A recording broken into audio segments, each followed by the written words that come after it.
Hello. I see you're not asleep yet. You don't have to stay awake. Welcome to Boring Fantasy for Sleep.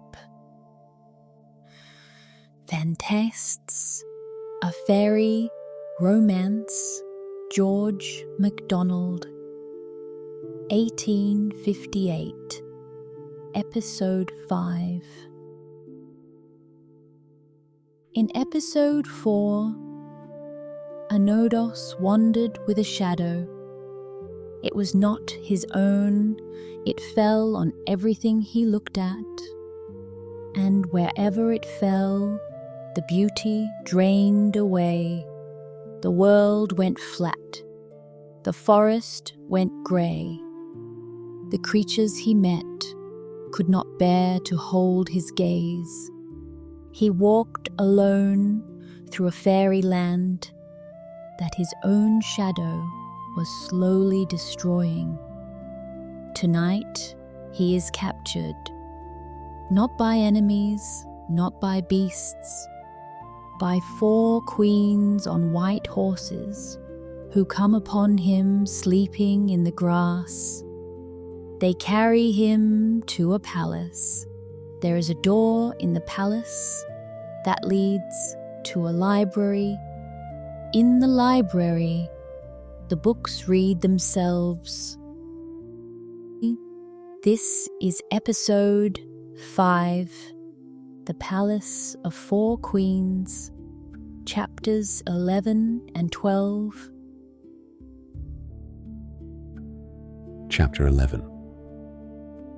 A wilderness of building, sinking far, and self-withdrawn into a wondrous depth, far sinking into splendour, without end. Fabric it seemed of diamond and of gold, with alabaster domes and silver spires, and blazing terrace upon terrace, high, uplifted. Wordsworth. But when, after a sleep, which, although dreamless, yet left behind it a sense of past blessedness, I awoke in the full morning, I found indeed that the room was still my own, but that it looked abroad upon an unknown landscape of forest and hill and dale on the one side, and on the other, upon the marble court, with the great fountain, the crest of which now flashed glorious in the sun, and cast on the pavement beneath a shower of faint shadows from the waters that fell from it into the marble basin below, agreeably to all authentic accounts of the treatment of travellers in fairyland. I found by my bedside a complete suit of fresh clothing, just such as I was in the habit of wearing. For, though varied sufficiently from the one removed, it was yet in complete accordance with my tastes. I dressed myself in this, and went out. The whole palace shone like silver in the sun. The marble was partly dull and partly polished, and every pinnacle, dome, and turret ended in a ball, or cone, or cusp of silver. It was like frostwork, and too dazzling, in the sun, for earthly eyes like mine. I will not attempt to describe the environs, save by saying that all the pleasures to be found in the most varied and artistic arrangement of wood and river, lawn and wild forest, garden and shrubbery, rocky hill and luxurious vale, in living creatures wild and tame, in gorgeous birds, scattered fountains, little streams and reedy lakes, all were here. Some parts of the palace itself I shall have occasion to describe more minutely. For this whole morning I never thought of my demon shadow, and not till the weariness which supervened on delight brought it again to my memory did I look round to see if it was behind me. It was scarcely discernible, but its presence, however faintly revealed, sent a pang to my heart, for the pain of which not all the beauties around me could compensate. It was followed, however, by the comforting reflection that, peradventure, I might here find the magic word of power to banish the demon and set me free, so that I should no longer be a man beside myself. The Queen of Fairyland, thought I, must dwell here. Surely she will put forth her power to deliver me and send me singing through the further gates of her country back to my own land. Shadow of me, I said, which art not me, but which representest thyself to me as me. Here I may find a shadow of light which will devour thee, the shadow of darkness. Here I may find a blessing which will fall on thee as a curse, and damn thee to the blackness whence thou hast emerged unbidden. I said this, stretched at length on the slope of the lawn above the river. And as the hope arose within me, the sun came forth from a light, fleecy cloud that swept across his face. And hill and dale, and the great river winding on through the still mysterious forest, flashed back his rays, as with a silent shout of joy. All nature lived and glowed. The very earth grew warm beneath me. A magnificent dragonfly went past me, like an arrow from a bow, and a whole concert of birds burst into choral song. The heat of the sun soon became too intense, even for passive support. I therefore rose and sought the shelter of one of the arcades. Wandering along from one to another of these, wherever my heedless steps led me, and wondering everywhere at the simple magnificence of the building, I arrived at another hall, the roof of which was of a pale blue, spangled with constellations of silver stars, and supported by porphyry pillars of a paler red than ordinary. In this house, I may remark in passing, silver seemed everywhere preferred to gold, and such was the purity of the air that it showed nowhere signs of tarnishing. The whole of the floor of this hall, except a narrow path behind the pillars, paved with black, was hollowed into a huge basin, many feet deep, and filled with the purest, most liquid and radiant water. The sides of the basin were white marble, and the bottom was paved with all kinds of refulgent stones, of every shape and hue. In their arrangement, you would have supposed at first sight that there was no design, for they seemed to lie as if cast there from careless and playful hands. But it was a most harmonious confusion, and as I looked at the play of their colours, especially when the waters were in motion, I came at last to feel as if not one little pebble could be displaced, without injuring the effect of the whole. Beneath this floor of the water lay the reflection of the blue inverted roof, fretted with its silver stars, like a second deeper sea, clasping and upholding the first. The fairy bath was probably fed from the fountain in the court. Led by an irresistible desire, I undressed and plunged into the water. It clothed me as with a new sense, and its object both in one. The waters lay so close to me, they seemed to enter and revive my heart.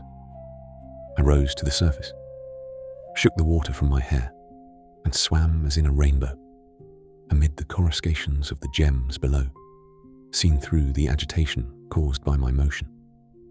Then, with open eyes, I dived and swam beneath the surface. And here was a new wonder, for the basin, thus beheld, appeared to extend on all sides like a sea, with here and there groups as of ocean rocks, hollowed by ceaseless billows into wondrous caves and grotesque pinnacles. Around the caves grew seaweeds of all hues, and the corals glowed between, while far off I saw the glimmer of what seemed to be creatures of human form at home in the waters. I thought I had been enchanted, and that when I rose to the surface, I should find myself miles from land, swimming alone upon a heaving sea.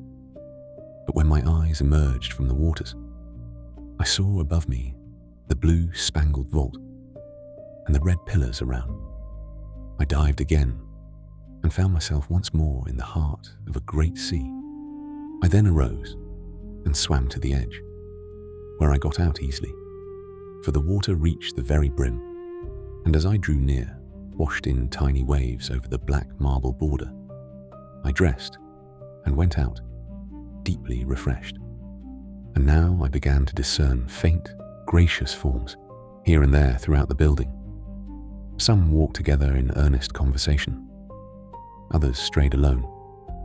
Some stood in groups, as if looking at and talking about a picture or a statue. None of them heeded me, nor were they plainly visible to my eyes. Sometimes a group or single individual would fade entirely out of the realm of my vision as I gazed. When evening came and the moon arose, clear as a round of a horizon sea, when the sun hangs over it in the west, I began to see them all more plainly, especially when they came between me and the moon, and yet more especially when I myself was in the shade. But even then, I sometimes saw only the passing wave of a white robe, or a lovely arm or neck gleamed by in the moonshine, or white feet went walking alone over the moony sward. Nor, I grieve to say, did I ever come much nearer to these glorious beings, or ever look upon the Queen of the Fairies herself. My destiny ordered otherwise. In this palace of marble and silver, and fountains and moonshine, I spent many days, waited upon constantly in my room with everything desirable, and bathing daily in the fairy bath. All this time, I was little troubled with my demon shadow. I had a vague feeling that he was somewhere about the palace.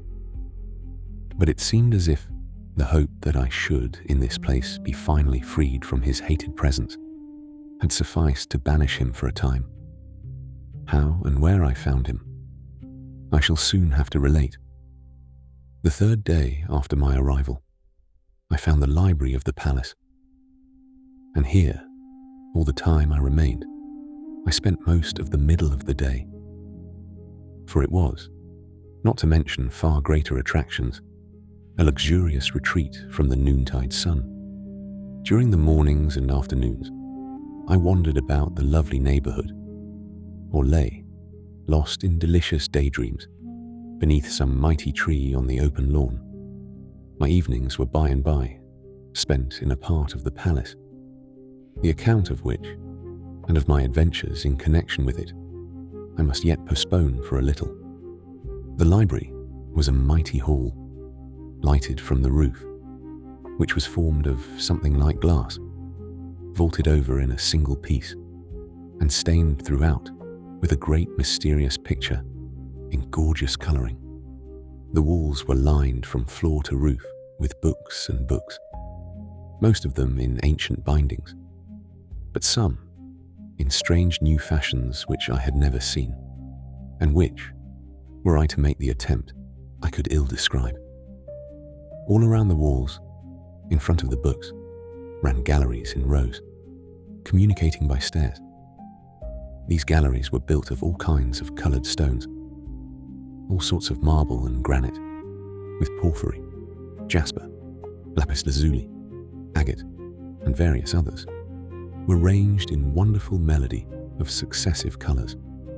Although the material, then, of which these galleries and stairs were built, rendered necessary a certain degree of massiveness in the construction, yet such was the size of the place that they seemed to run along the walls like cords.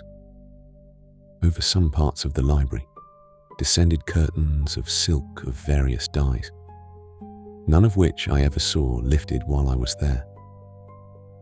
And I felt somehow that it would be presumptuous in me to venture to look within them, but the use of the other books seemed free.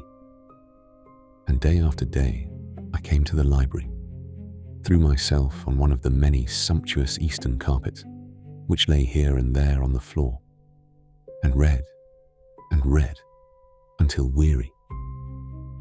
If that can be designated as weariness, which was rather the faintness of rapturous delight, or until sometimes the failing of the light invited me to go abroad, in the hope that a cool, gentle breeze might have arisen to bathe with an airy, invigorating bath, the limbs which the glow of the burning spirit within had withered no less than the glow of the blazing sun without.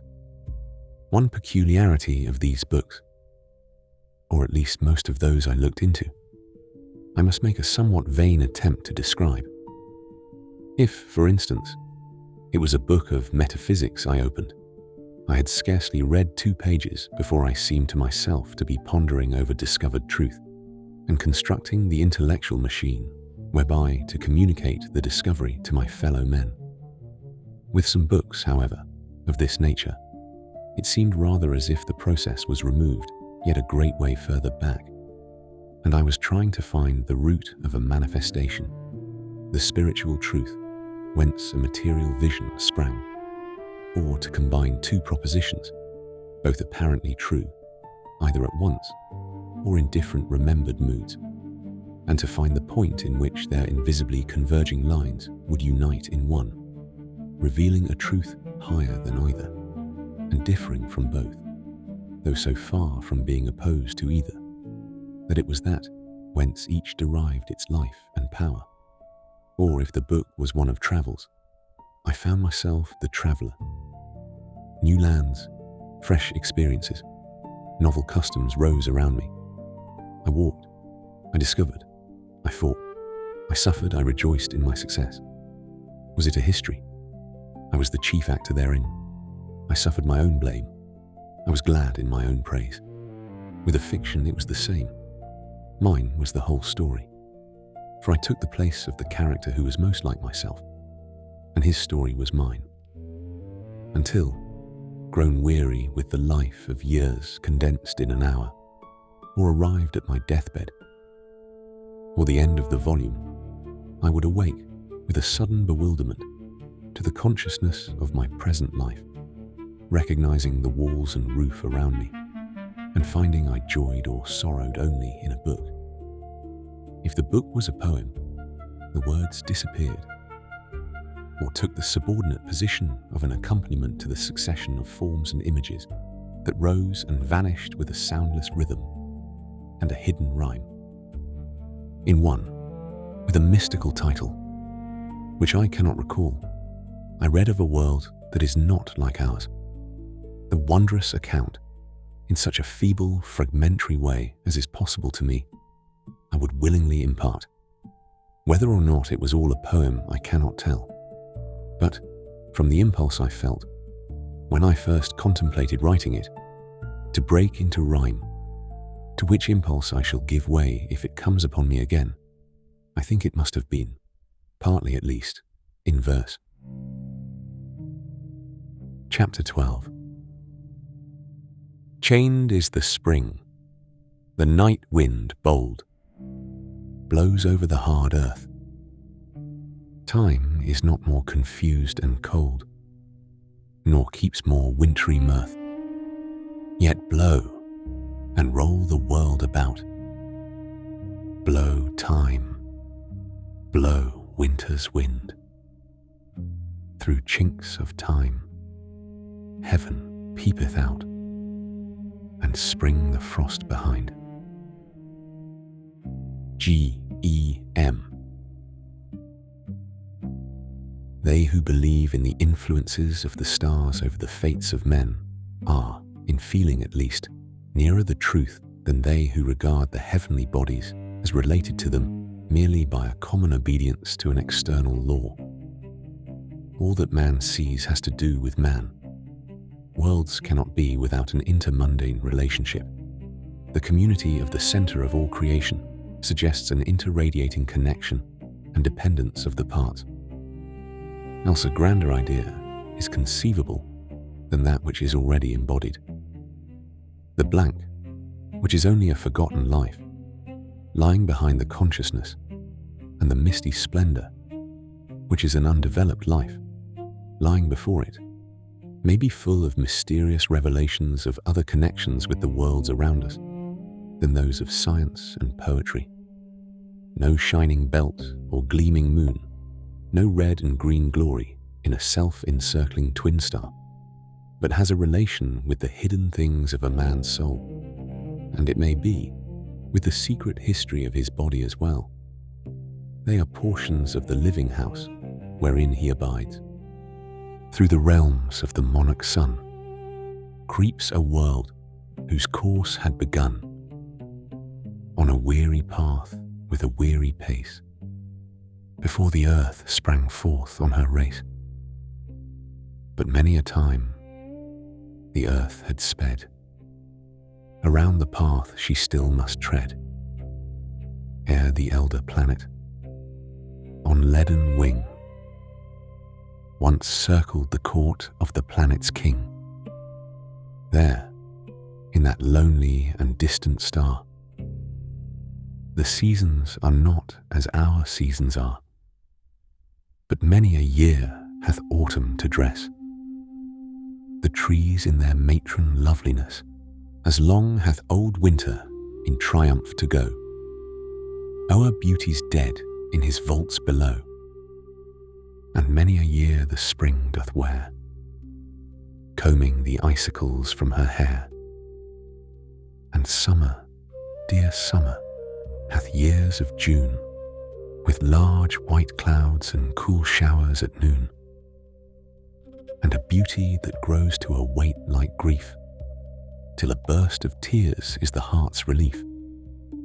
Children, born when winter is king, may never rejoice in the hoping spring, though their own heart buds are bursting with joy, and the child hath grown to the girl or boy, but may die with cold and icy hours, watching them ever in place of flowers. And some who awake from their primal sleep, when the sighs of summer through forests creep, live and love and are loved again, seek for pleasure and find its pain, sink to their last, their forsaken sleeping, with the same sweet odours around them creeping.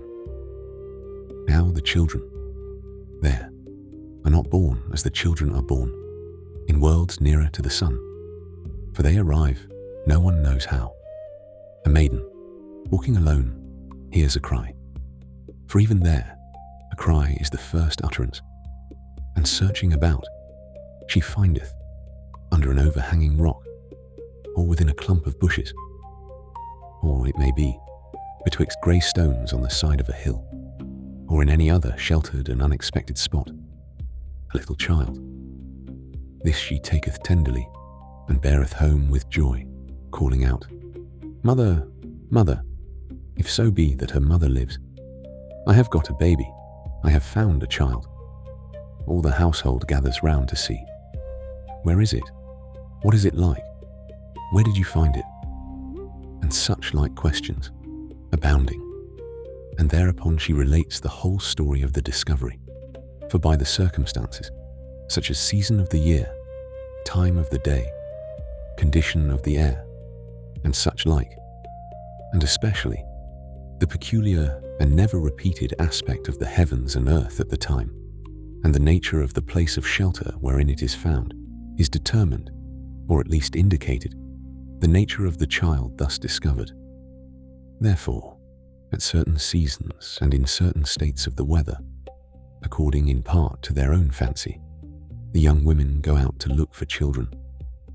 They generally avoid seeking them, though they cannot help sometimes finding them, in places and with circumstances uncongenial to their peculiar likings.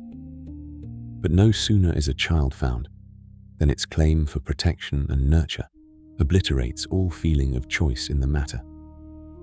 Chiefly, however, in the season of summer, which lasts so long, coming as it does after such long intervals, and mostly in the warm evenings, about the middle of twilight, and principally in the woods and along the river banks, do the maidens go looking for children just as children look for flowers, and ever as the child grows, yea, more and more as he advances in years, will his face indicate to those who understand the spirit of nature, and her utterances in the face of the world, the nature of the place of his birth, and the other circumstances thereof, whether a clear morning sun guided his mother to the nook whence issued the boy's low cry, or at eve, the lonely maiden. For the same woman never finds a second, at least while the first lives, discovers the girl by the glimmer of her white skin, lying in a nest like that of the lark, amid long encircling grasses, and the upward-gazing eyes of the lowly daisies. Whether the storm bowed the forest trees around, or the still frost fixed in silence the else flowing and babbling stream, after they grow up, the men and women are but little together. There is this peculiar difference between them, which likewise distinguishes the women from those of the earth. The men alone have arms, the women have only wings. Resplendent wings are they, wherein they can shroud themselves from head to foot in a panoply of glistering glory. By these wings alone, it may frequently be judged in what seasons and under what aspects they were born. From those that came in winter go great white wings, white as snow, the edge of every feather shining like the sheen of silver, so that they flash and glitter like frost in the sun. But underneath, they are tinged with a faint pink or rose colour. Those born in the spring have wings of a brilliant green, green as grass, and towards the edges, the feathers are enamelled like the surface of the grass blades. These again are white within. Those that are born in summer have wings of a deep rose colour, lined with pale gold, and those born in autumn have purple wings, with a rich brown on the inside. But these colours are modified and altered in all varieties, corresponding to the mood of the day and hour, as well as the season of the year. And sometimes I found the various colours so intermingled that I could not determine even the season, though doubtless the hieroglyphic could be deciphered by more experienced eyes. One splendour, in particular, I remember. Wings of deep carmine, with an inner down of warm grey, around a form of brilliant whiteness. She had been found as the sun went down through a low sea fog, casting crimson along a broad sea path into a little cave on the shore, where a bathing maiden saw her lying. But though I speak of sun and fog and sea and shore, the world there is in some respects very different from the earth whereon men live. For instance, the waters reflect no forms. To the unaccustomed eye, they appear, if undisturbed, like the surface of a dark metal, only that the latter would reflect indistinctly, whereas they reflect not at all, except light, which falls immediately upon them. This has a great effect in causing the landscapes to differ from those on the earth. On the stillest evening, no tall ship on the sea sends a long, wavering reflection, almost to the feet of him on shore.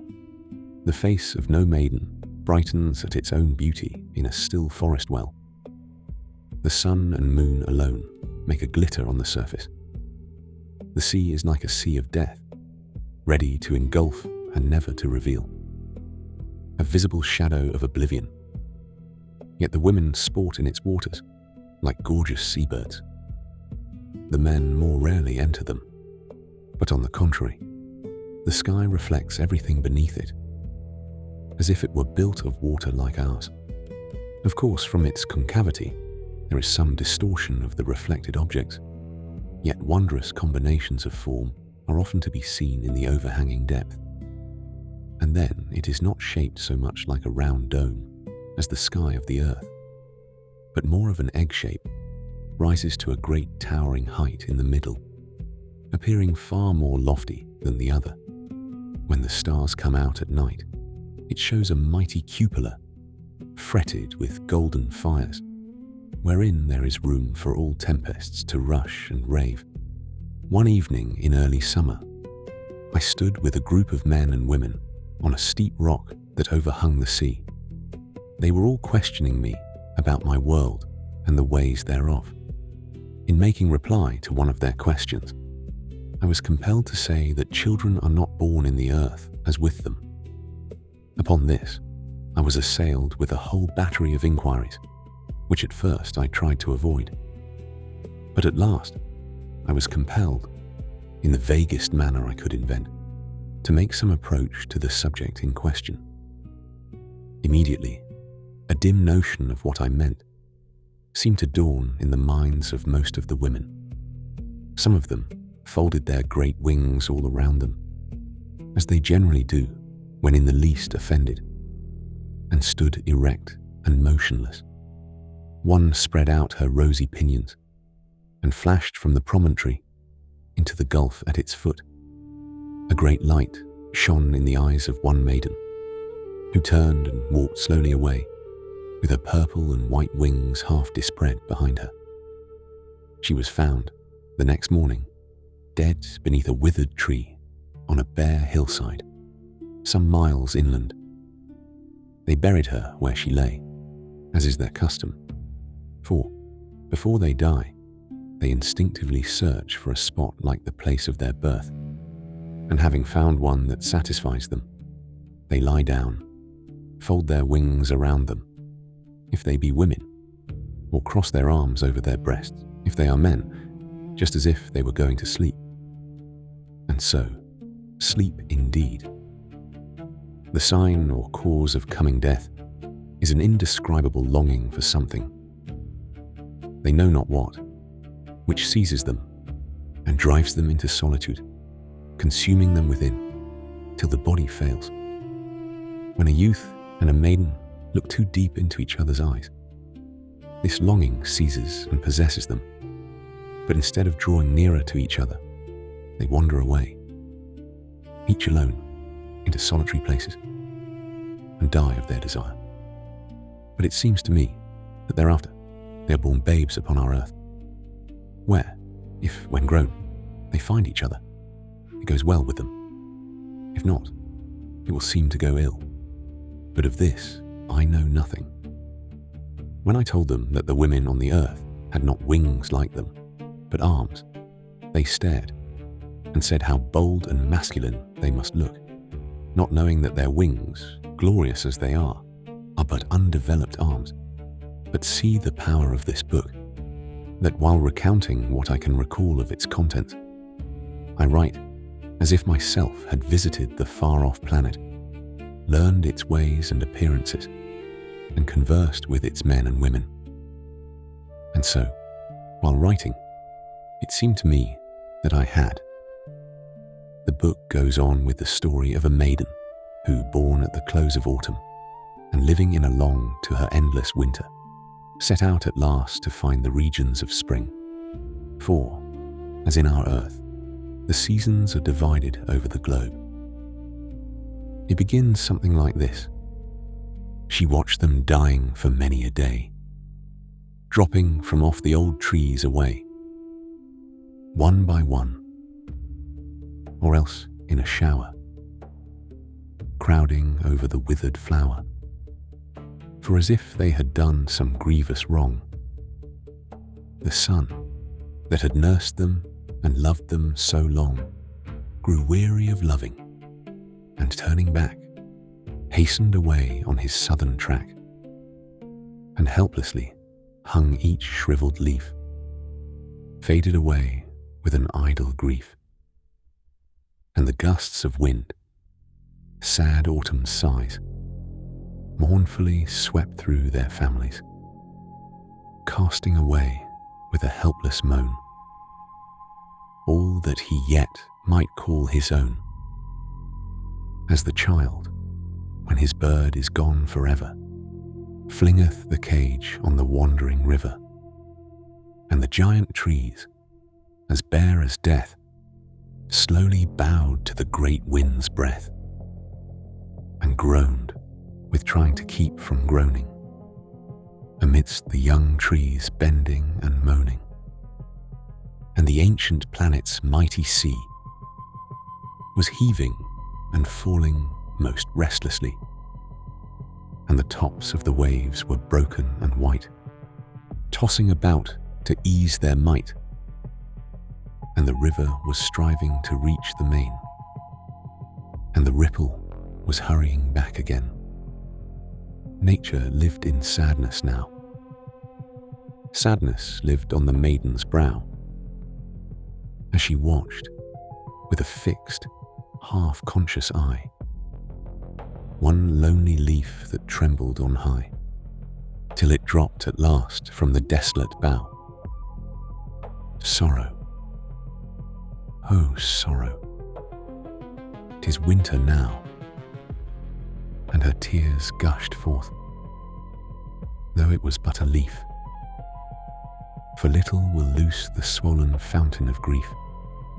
When up to the lip the water goes, it needs but a drop, and it overflows. Oh, many and many a dreary year must pass away ere the buds appear. Many a night of darksome sorrow yield to the light of a joyless morrow, ere birds again on the clothed trees shall fill the branches with melodies. She will dream of meadows with wakeful streams, of wavy grass in the sunny beams, of hidden wells that soundless spring, hoarding their joy as a holy thing, of founts that tell it all day long, to the listening woods with exultant song.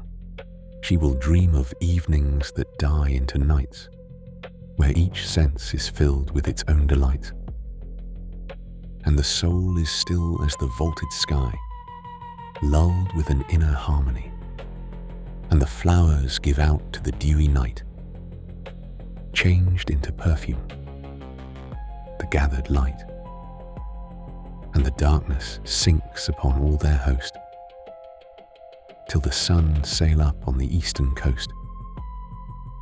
She will wake and see the branches bare, weaving a net in the frozen air. The story goes on to tell how, at last, weary with winteriness, she travelled towards the southern regions of her globe to meet the spring on its slow way northwards, and how, after many sad adventures, many disappointed hopes, many tears, bitter and fruitless, she found at last, one stormy afternoon, in a leafless forest, a single snowdrop growing betwixt the borders of the winter and spring. She lay down beside it and died. I almost believe that a child, pale and peaceful as a snowdrop, was born in the earth within a fixed season from that stormy afternoon. We stopped at the end of chapter 12. Anodos has been in the palace of the 4 queens. Each queen claimed him for herself. He refused them all. He found the library. He sat alone among the books. He read, or the books read themselves to him. It is difficult to say in fairyland which is which. For a little while, the shadow was outside the door. Episode 6 is The Older Maiden, chapters 13 and 14. Moth does not mind if you fall asleep before the end. Continue to listen to music by Vellichor Dark Academia.